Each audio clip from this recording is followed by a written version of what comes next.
कहानी नीरू की है। पंजाब की नीरू की शादी दिल्ली के राहुल से होती है। दिल्ली कितना बड़ा शहर है ना, लेकिन आप लोगों का घर तो बहुत छोटा है। हमारे पंजाब में तो ये बड़े बड़े घर होते हैं कि मजा ही आ जाता है। कोई बात नहीं नीरू, मैं भी तुम्हारे लिए बहुत बड़ा मकान बनाऊंगा बहुत जल्दी। नीरू के पिता जहाँ पंजाब के जाने माने व्यापारी थे, वहीं उसका पति राहुल दिल्ली में एक सिंपल नौकरी करता था। माँ, यहाँ तो घी मक्खन इतना महंगा है कि क्या बताऊं। मैं तो तरस ही जाती हूँ घी खाने के लिए। नीरू की माँ को ये सुनकर बहुत दुख होता है। मेरी बेटी को घी नसीब नहीं हो रहा है और ये बहू यहाँ बैठकर घी में शक्कर डाल रही है। देख वनिता, मैं साफ कह रही हूँ, इस घर में जितना घी आएगा उतना ही मेरी बेटी के घर दिल्ली भी जाएगा। अरे ये क्या बात होती माँ जी, बेटी का उतना ही करो जो अच्छा लगे। अब क्या मायके से घी और मक्खन तक की सप्लाई करोगी आप? हाँ, मेरी बेटी किसी चीज को तरसे मुझसे बर्दाश्त नहीं होता। अब क्या था, नीरू के मायके में 2 किलो घी आता तो 2 किलो दिल्ली जाता नीरू के पास। एक दिन, माँ बड़ी गर्मी पड़ती है दिल्ली में। इस घर में तो एक ही एसी है और वो भी ड्राइंग रूम में। सारा परिवार एक ही कमरे में सोता है। हाँ बेटा, वो तो हर घर की कहानी है। यहाँ भी एक ही एसी है। अरे बिल इतना आता है कि क्या बोलूं। तभी वहाँ राकेश आ जाता है। माँ, थोड़ी देर में यहाँ कुछ प्लम्बर आएंगे मेरे कमरे में एसी लगाने, जरा ध्यान से लगवा देना ना माँ। ओए, ऐसे कैसे तेरे कमरे में एसी लगेगा? हाँ राकेश, एक बार बात तो कर लेता। अरे पापा, वो वनिता को गर्मी में नींद नहीं आती। ड्राइंग रूम में सबके साथ सोने में वो अनकंफर्टेबल है, इसलिए। अरे पूरे परिवार के साथ वहाँ तेरी बहन नीरू भी तो सोती है, वो नहीं हो रही क्या अनकंफर्टेबल? समझ रहा है ना? अगर एसी लगेगा तो एक दिल्ली में तेरी बहन के कमरे में भी लगेगा, तभी तू लगा सकेगा। राकेश वनिता को सारी बात बताता है। वनिता करती भी क्या, मन मार कर बैठ जाती है। माँ, ये लोग ठीक नहीं है, क्या करूं मैं? अरे बेटी, यहाँ आ जा, तू यहाँ आकर रह ले। अरे छोड़ दे ऐसे पति को। कैसे छोड़ दूं माँ? समाज क्या कहेगा, लोग क्या कहेंगे? वैसे भी मेरा एक बेटा है मयंक। अरे हटा बेटा, तेरी उम्र ही क्या है, इतनी परेशान रहेगी तो काम कैसे चलेगा। खैर, बात आई गई हो जाती है।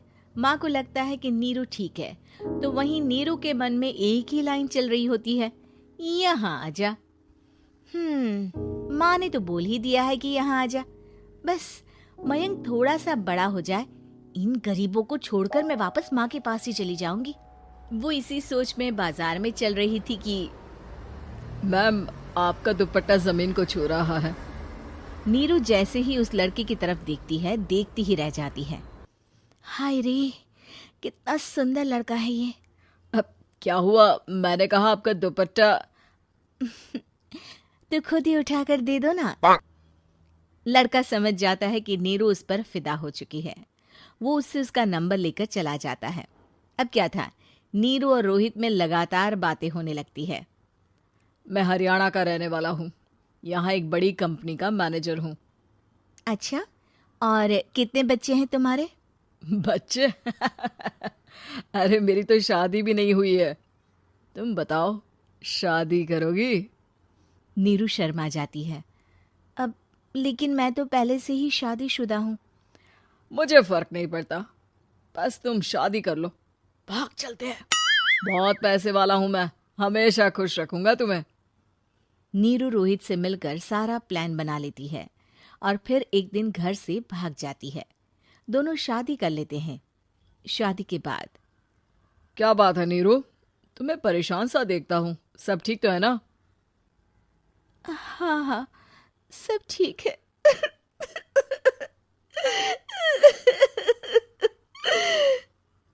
ये कहते कहते ही वो रोने लगती है। अरे क्या हो गया, रो क्यों रही हो? मैंने तुमसे एक बात छुपाई है और वही बात अब मुझे परेशान कर रही है। रोहित, मेरा एक बेटा भी है, उसका नाम मयंक है। क्या बात कर रही हो? ये तुमने मुझे पहले क्यों नहीं बताया?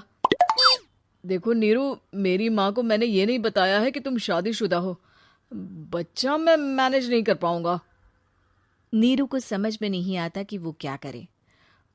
तुम उस बच्चे को अपनी माँ को क्यों नहीं दे देती? नीरू चुपके से माँ को फोन करती है। माँ, क्या मयंक को तुम रख सकती हो? बेटा, मैं राकेश के साथ बात करती हूँ। आखिर घर का बेटा वही है, जो वो बोलेगा। वैसे भी बेटा, तूने जो किया है ना, उसके बाद से पूरा घर तेरी बुराई कर रहा है। मैं भी अब किसी से तेरे लिए लड़ नहीं सकती।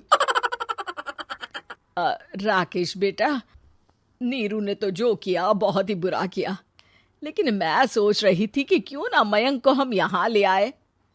तभी वनीता बोल पड़ती है। वाह जी, ऐसे कैसे यहाँ ले आए? यहाँ क्या भंडारा भरा है? और जिस बच्चे की माँ ने नहीं सोचा, उसके लिए हम क्यों सोचे? नीरू को एक बार तो अपने बच्चे के बारे में सोचना चाहिए था ना। अरे लेकिन तेरे पास भी तो लड़का नहीं है ना वनीता। माँ, वनीता ठीक बोल रही है। कल को वो बड़ा होकर इसी घर का हिस्सा मांगेगा तो हम क्या करेंगे?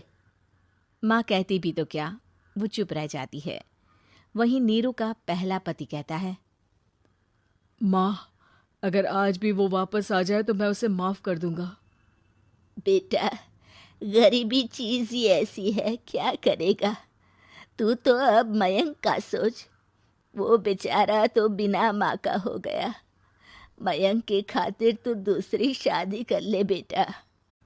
लोगों के लाख समझाने के बाद नीरू के पहले पति की शादी रिद्धि से हो जाती है, जिसके पहले पति से 2 बच्चे होते हैं। देखो जी, मैंने शादी सिर्फ बच्चे के खातिर की है। मैंने भी शादी सिर्फ बच्चों के खातिर की है। वहीं नीरू के दूसरे पति के मन में ये बात घर कर जाती है कि नीरू एक मासूम बच्चे को उसके खातिर छोड़ कर आई है। अब देखो नीरू, मुझे लगता है कि जो औरत अपनी कोख का बच्चा छोड़ सकती है, वो तो कुछ भी कर सकती है। कल को तुम्हें मुझसे अच्छा कोई मिल गया तो तुम तो मुझे भी बाय बाय कर दोगी ना। नीरू को अब उसका दूसरा पति ताने देना शुरू कर देता है। तंग आकर नीरू उसकी यहाँ से भागकर अपने पहले पति के पास चली जाती है। लेकिन ससुराल में क्या लेने आई है नीरू, मयंक को? नहीं नहीं सासू माँ, मुझसे गलती हो गई, मुझे माफ कर दीजिए। नीरू, अब वक्त खत्म हो गया है, मेरी शादी हो चुकी है। तो छोड़ दो ना उसे, हमारा बच्चा है। मैं आपको अपनी माँ नहीं मानता, मेरी नहीं मान तो बात अच्छी है। नीरू मयंक की बात सुनकर समझ जाती है कि उसके पास अब ना आसमान रहा ना ही जमीन।